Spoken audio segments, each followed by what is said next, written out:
Welcome back to another technical deep dive here in the debug zone. Today we're tackling a big question and breaking it down with insights from other users. Hopefully this clears up some misconceptions and helps you get the answer you need.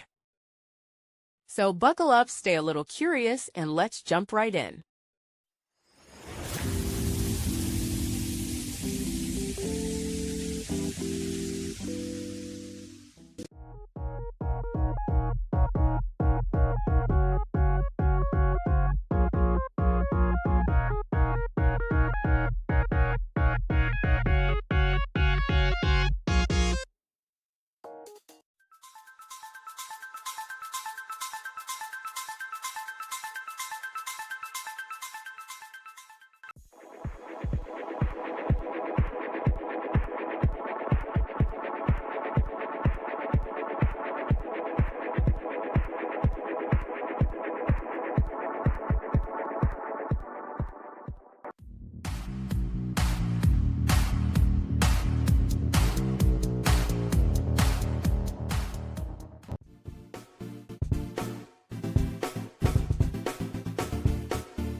And that's a wrap.